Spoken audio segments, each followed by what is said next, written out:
Harrison Bergeron by Kurt Vonnegut. The year was 2081, and everybody was finally equal. They weren't only equal before God and the law, they were equal every which way. Nobody was smarter than anybody else. Nobody was better looking than anybody else. Nobody was stronger or quicker than anybody else. All this equality was due to the 211th, 212th, and 213th Amendments to the Constitution, and to the unceasing vigilance of agents of the United States Handicapper General.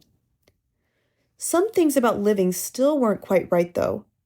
April, for instance, still drove people crazy by not being springtime.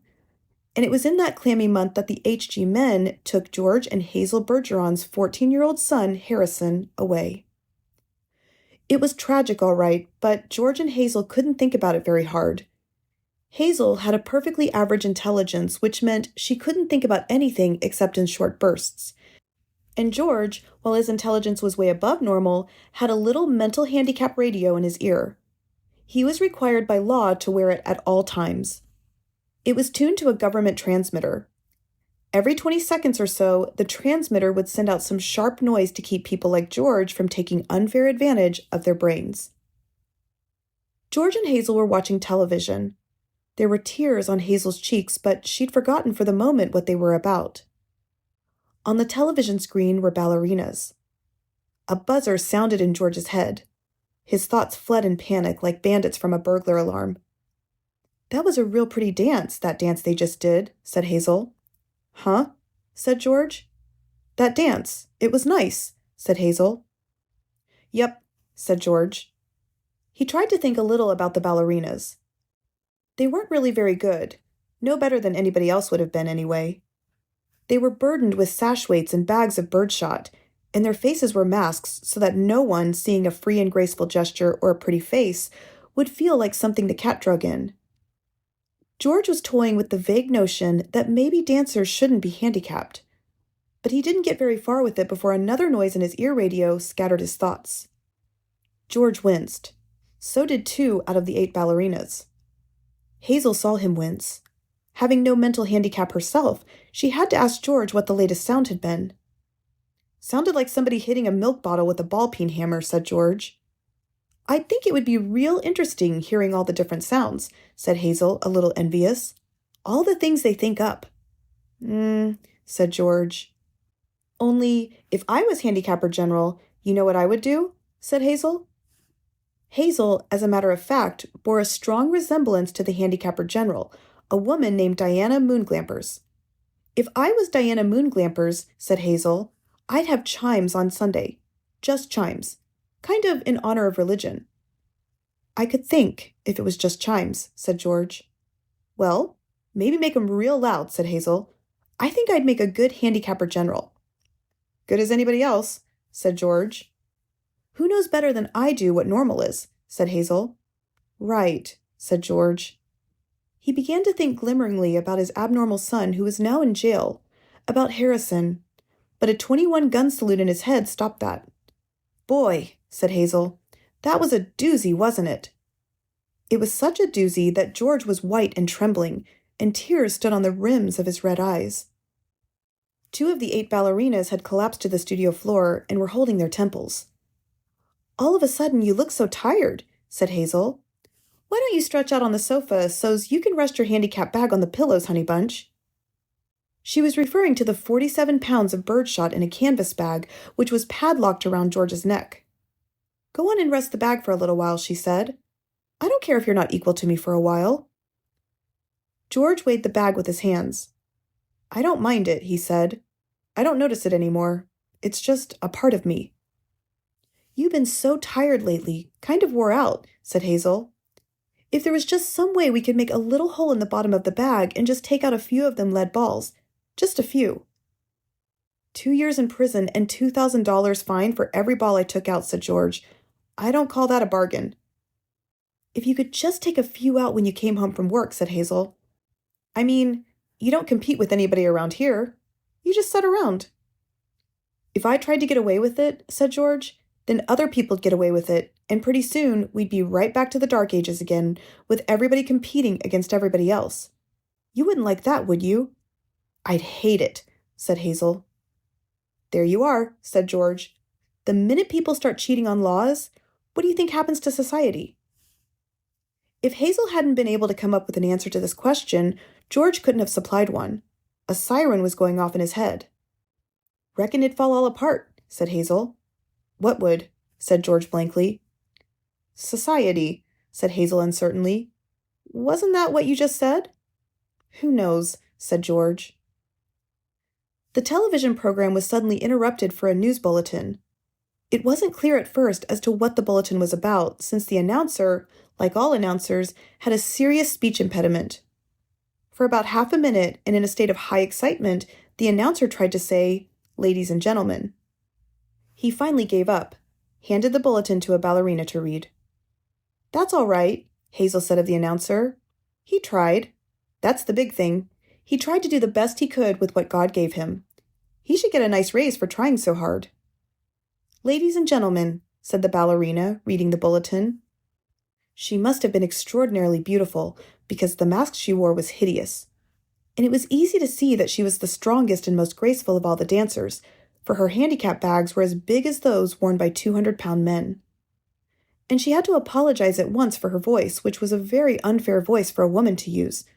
Her voice was a warm, luminous, timeless melody.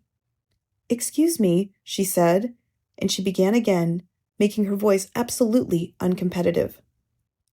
"Harrison Bergeron, age 14, she said in a grackle squawk, has just escaped from jail, where he was held on suspicion of plotting to overthrow the government. He is a genius and an athlete, is under-handicapped, and should be regarded as extremely dangerous." A police photograph of Harrison Bergeron was flashed on the screen upside down, then sideways, upside down again, then right side up. The picture showed the full length of Harrison against a background calibrated in feet and inches. He was exactly 7 feet tall. The rest of Harrison's appearance was Halloween in hardware. Nobody had ever borne heavier handicaps. He had outgrown hindrances faster than the HG men could think them up. Instead of a little ear radio for a mental handicap, he wore a tremendous pair of earphones and spectacles with thick, wavy lenses.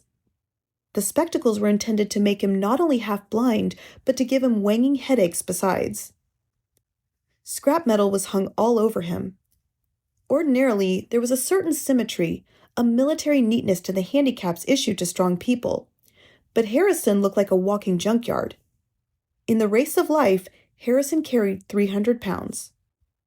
And to offset his good looks, the HG men required that he wear at all times a red rubber ball for a nose, keep his eyebrows shaved off, and cover his even white teeth with black caps at snaggletooth random. "If you see this boy," said the ballerina, "do not, I repeat, do not try to reason with him." There was the shriek of a door being torn from its hinges.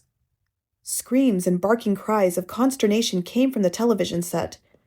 The photograph of Harrison Bergeron on the screen jumped again and again as though dancing to the tune of an earthquake.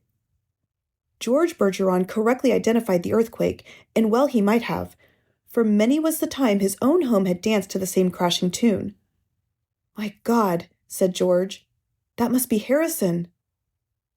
The realization was blasted from his mind instantly by the sound of an automobile collision in his head. When George could open his eyes again, the photograph of Harrison was gone. A living, breathing Harrison filled the screen.